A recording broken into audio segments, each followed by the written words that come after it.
I cannot tell you how humbled I am to be in this room amongst the absolute and very best that our country produces. You could pick any other ballroom in the country, including in Washington, D.C., and you're not going to find the likes of Americans like we have in this room. So good morning, and thank you very much for having me. And I want to thank the mayor and Senator Collins and all of Tampa for the incredible and wholehearted support that it gives to the United States military. SOCOM, CENTCOM have no better home than here on the Gulf Coast. Looking out at this crowd and hearing Jay speak, I'm reminded of one of the first soft truths, which is humans are more important than hardware. More than any other military formation, I saw it in a small way as a conventional infantryman 20 years ago. SOF's about people. It starts and ends with the troops downrange. Each of you and your commitment to the mission is more important than any of the cutting-edge hardware and software we're going to see on the convention floor, and I look forward to seeing it. Gathered here in record-breaking numbers are warriors, patriots, innovators, entrepreneurs, visionaries, allies, and partners. It is an absolute honor, and I mean it, to be here with you. Special operations has never been more important for our country. Yesterday was actually my 100th day in office as Secretary of Defense. And as I said from the beginning, this is the deployment of a lifetime. Each day I get a chance to see, like few others do, the great work that SOF does around the world. The battle-tested team in this room that is essential to everything that President Trump does and his leadership to put America first and establish peace through strength. I wish everyone in this room could have a chance to be in the Oval Office like I was yesterday and watching how this commander-in-chief puts the interests of our nation first in advancing the safety and security of the American people. It's a thing to behold. That first and foremost includes defending our homeland, our border, Golden Dome, standing up to the Communist Chinese, and of course, increasing burden sharing with our allies and partners. Border security equals national security, and we're going to get 100% operational control of our southern border. And SOF is making a unique contribution there as well. Our long-standing relationship with our partners in Mexico is crucial to supporting NORTHCOM and securing our border, something that's ongoing to this day. But Homeland Defense, as you all know, first and foremost, is a global mission. In the last 6 months, SOF has eliminated over 500 terrorists who threaten our homeland directly. And alongside global SOF partners, your team has captured at least another 600 terrorists. So it starts and ends with the homeland. That's why we do this. We don't fight because we hate what's in front of us. We fight because we love what's behind us. But second, overseas, we are reorienting toward deterring the Communist Chinese, no doubt our pacing threat. As America's experts in irregular warfare, SOF brings to bear unique capabilities and leverages critical partnerships. SOF's global efforts, below the threshold of conflict, which you all know, and often out of sight, create the very dilemmas that the Communist Chinese need as we shape their perceptions. You see, we have to convince Xi Jinping that today is not the day to test the United States' resolve. And SOF underpins deterrence in the Indo-Pacific. At the same time, you're preparing the battlefield and standing ready to help us prevail if China were to choose conflict. And third, as I've said many times before, but it's important to hear today with so many of our partners, America first does not mean America alone.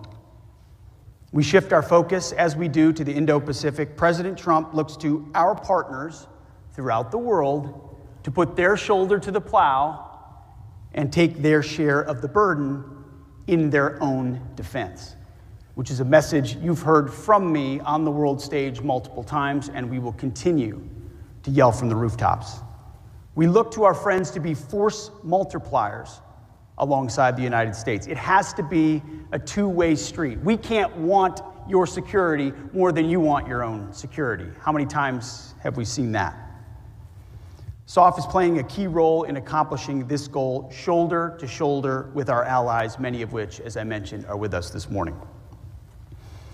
In addition to these ongoing efforts, SOF provides lethal precision and timely crisis response options to the Commander-in-Chief, President Trump. He confronts the hardest challenges in the world. As you know, no one brings easy problems to the Oval Office, but SOF brings solutions. When called, SOF snuffs out urgent threats, rescues American citizens, and protects our diplomats.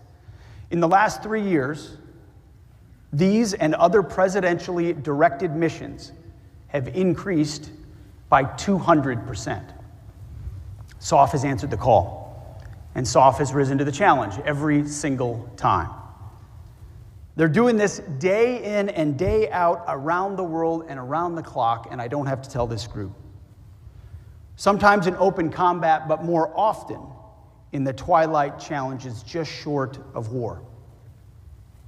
Most of you in this room have done just that. So the question is, following 2 decades of conflict in the Middle East, where does SOF and DoD go from here? Well, from day one at the Department of Defense, our overriding objectives have been clear. Restore the warrior ethos, rebuild our military, and reestablish deterrence. It all starts with restoring the warrior ethos. When President Trump asked me to take this job, he told me, well, one key thing, but really two. The first was, Pete, you're going to have to be tough as shit.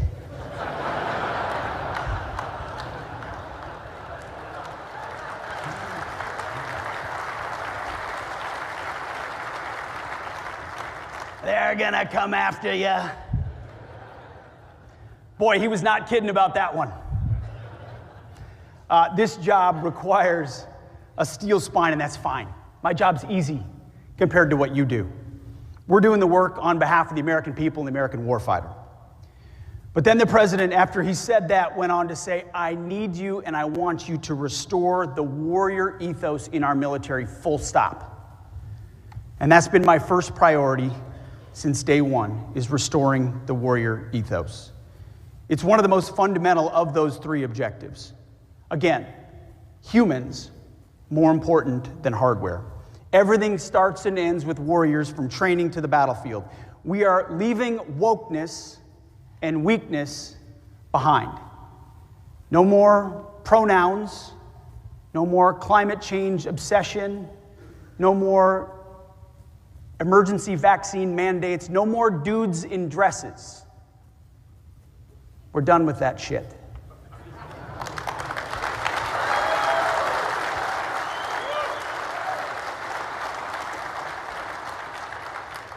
We're focused on lethality, meritocracy, accountability, standards, and readiness.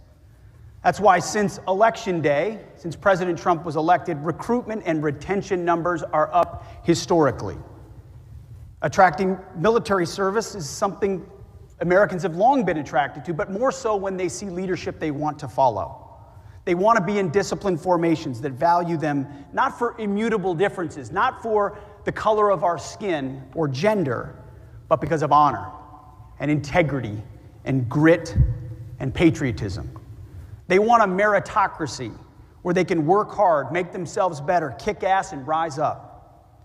They're looking for adventure, camaraderie, risk, danger.